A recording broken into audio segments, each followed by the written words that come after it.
It's going to be a quick highlight.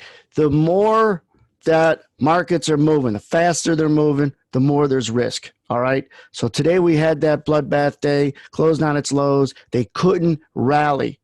Remember what I said yesterday? The longer it's going to take to rally and bounce after these prices are cheap means they're not cheap anymore. And that's why there was another leg down. Same thing early this morning. They couldn't really rally overnight.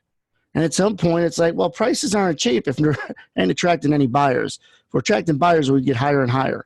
So at some point, there's a blowout. You only know what you could see that's already happened. All right? That's all we know. So if you look at the right-hand side of this chart, at this particular time this morning, all we know is what we could see. And the faster markets move, the more simple you have to keep it.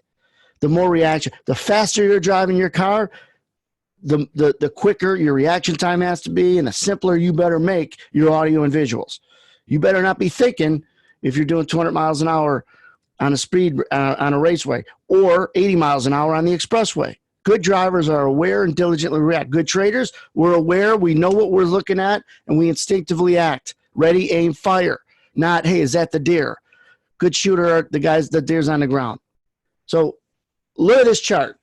All we know at this particular moment in time is that the ES has taken a while to be able to bounce from all these cheap quote prices. Then all we know is you got this swing low, you got this swing low, you got this swing low. At least 1, 2, 3 swing lows.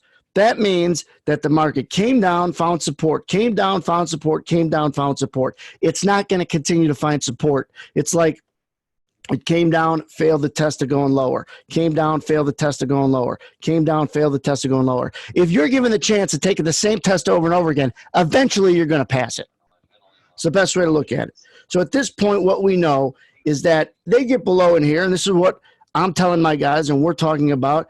Peter in the other room's talking about how strong the bonds are, which is important. Strong bonds mean weak stocks. When they rally, we break, vice versa.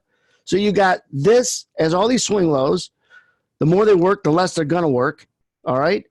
And it's like, hey, you better be careful long. In fact, there's going to be a breakout right through this 28 even. Simplicity. See what's out there. See what's relevant. Pretend like you're long. If I'm saying, hey, guys, if I was long, I'd be so nervous. I'd have to hold on. I'm listening to the squawk at the same time. If you always trick your mind, if you were long in here, you better be nervous that this dam is ready to break. And that was telling people in real time, you better be careful being long.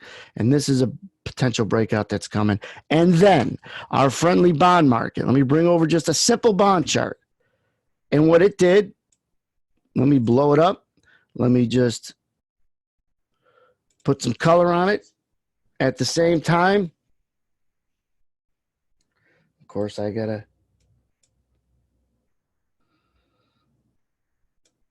center it. At the same time, where is it? Right around here. Boom, jumps up. If you're not looking at something, you're not going to see it. It's that simple. If someone's not looking at it and making you aware of it, then you're in the bad or wrong community. If you're not looking at something, you're not going to see it. Bonds rally, which means potential weakness for stocks, and sometimes there is a lead lag. Sometimes it does create a better opinion or bias. And then what do you get as we roll this forward? This was called because this was predictable, because it was probable, because of everything I just walked you through. A correlation with the bond market being strong, these swing lows are not going to hold forever, and you get the people who don't know what they're doing say, wow, this must be good support. Why do you say that? Because it's already worked a few times. I'm going to buy it. Those are the guys that buy it, and they're chasing it all the way down because they don't know what they're doing. The more volatile markets are, the more simple you better keep it.